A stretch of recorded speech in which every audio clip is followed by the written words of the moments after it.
የአብይ ጾም ሶስተኛ ሳምንት ምኩራብ። በስመ አብ ወወልድ ወመንፈስ ቅዱስ አሐዱ አምላክ አሜን። በኢትዮጵያ ኦርቶዶክስ ተዋሕዶ ቤተክርስቲያን የአብይ ጾም ሶስተኛ ሳምንት ምኩራብ በማለት ይጠራል። ጌታችን አምላካችን መድኃኒታችን ኢየሱስ ክርስቶስ ወደ ምኩራብ የገባበትና ያስተማረበት ዕለት ነው። ምኩራብ ማለት ቀጥተኛ ፊቱ ኮረብታ ተራራ የሚያህል ታላቅ ሕንጻ ማለት ነው። ከዚህም የተነሳ የአይሁድ ቤተ ጸሎት ወይም ቤተ መቅደስ ማለት ይሆናል። እንደ ቤተ ክርስቲያናችን ሥርዓትና ትውፊት መሠረት በአብይ ጾም ስምንቱ ሰንበታት ሊዘመር የተዘጋጀ የጾመ ድጓው መዝሙር ነው። በየሰንበቱ የሚነበቡት የመጽሐፍ ቅዱስ ምንባባት፣ የሚዘመረው የዳዊት መዝሙር ወይም ምስባክ ከሰንበቱ ስያሜ ጋር የሚያያዙና የሚዛመዱ ናቸው። በሰንበታቱ ውስጥ የሚነበበውና የሚዘመረው ጌታችን በመዋዕለ ስብከቱ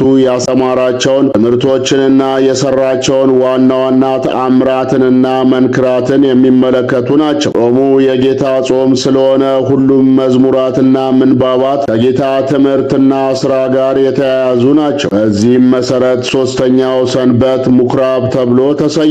ቦአ ኢየሱስ ምኩራብ አይሁድ የሚልና ይህን የመሰለ ጌታ በምኩራብ ማስተማሩን የሚያዘክር የሚቀርብበት ሳምንት ነው። በብሉይ ኪዳን ዘመን በኢየሩሳሌም የአይሁድ ቤተ መቅደስ ነበራቸው። ናቡከደነጾር ኢየሩሳሌምን በወረረ ጊዜ ግን ቤተ መቅደሱን አፈረሰ፣ ሕዝቡንም ወደ ባቢሎን አፈለሰ። ከዚህ ጊዜ ጀምሮ አይሁድ በሚኖሩባቸው ስፍራዎች ሁሉ ለጸሎት ቤት ይሰሩ ነበር። ጌታችን መድኃኒታችን ኢየሱስ ክርስቶስ በኢየሩሳሌም እየተዘዋወረ በሚያስተምርበት ጊዜ ግን ብዙ ምኩራቦች ነበሩ። ሐዋርያት በሚያስተምሩበት ወቅት ከአንዳንድ ቦታዎች በቀር በምኩራቦች ገብተው ወንጌልን አስተምረዋል። በብሉይ ዘመን ቢያንስ 10 የጎለመሱ ወንዶች በቦታው ከተገኙ እነዚህን ምኩራቦች ለመስራት ይፈቀድላቸው ነበር። በምኩራብ ውስጥ የሕግ መጻሕፍትና በነቢያት የተጻፉ ጽሑፎች በብራና ጥቅልል ይገኛል። ምዕመኑ እንዲሰማቸው እንደ መድረክ ባለ ቦታ ላይ ካህናትና መምህራን ቆመው መጻሕፍትን ያነባሉ፣ ቃለ እግዚአብሔርንም ያስተምሩ ነበር። ምኩራብን የሚመሩት አለቆች ጥፋተኛ ሰው ሲገኝ በመግረፍ ወይም ከምኩራብ በማስወጣት ሊቀጡ ስልጣን ነበራቸው። አገልጋይ ወይም የሚራዱ ወጣቶችም ልጆችን በማስተማር ጥቅሎችን በማቅረብ በተጨማሪ የአለቆችን ትእዛዝ በመፈጸም ያገለግላሉ። በየሰንበቱ ሕዝብ ሁሉ በምኩራብ ተሰብስበው አምልኮታቸውን ይፈጽሙ ነበር። ከአምልኮታቸው ውስጥ ጸሎት፣ ከሕግና ከነቢያት ንባብ፣ ስብከትና ቡራኬ ነበር። በዚህ በምኩራብ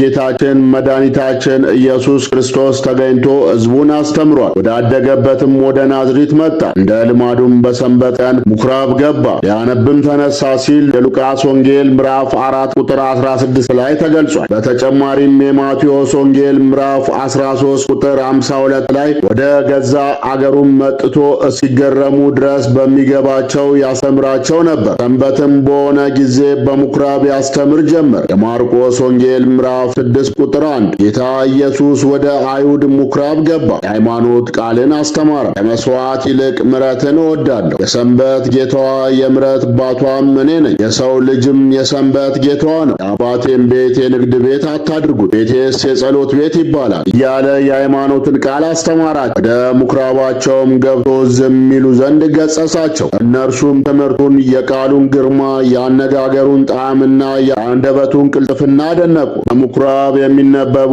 የምንባባት መልእክታት ሐዋርያው ቅዱስ ጳውሎስ ወደ ቆላስይስ ሰዎች ምዕራፍ 2 ከቁጥር 16 እስከ ፍጻሜ እንግዲህ በመብልም ቢሆን በመጠጥም ቢሆን በልዩ ልዩ በዓላትም ቢሆን በመባቻም ቢሆን በሰንበትም ቢሆን የሚነቅፋችሁ እንዳይኖር ተጠንቀቁ። ሐዋርያው ቅዱስ ያዕቆብ የጻፈው የያዕቆብ መልእክት ምዕራፍ 5 ቁጥር 14 ላይ ደግሞ ወንድሞቻችን ሆይ እምነት አለኝ ምግባር ግን የለኝም የሚል ሰው ቢኖር ምን ይጠቅመዋል? በውኑ እምነት ልታድነው ትችላለችን?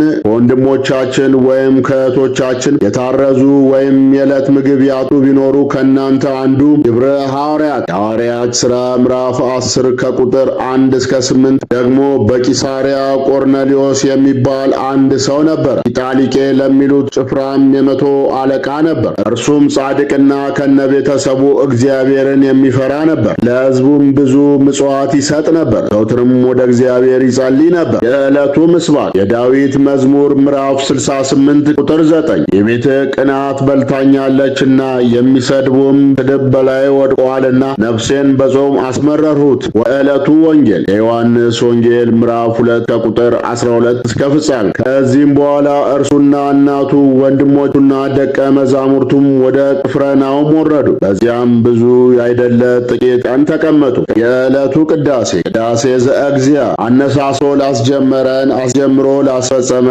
ላያሉ አምላክ ለልዑል እግዚአብሔር ክብር ምስጋና ይግባው። ወስብሐት ለእግዚአብሔር ወለወላዲቱ ድንግል ወለመስቀሉ ክቡር። ይቆየን።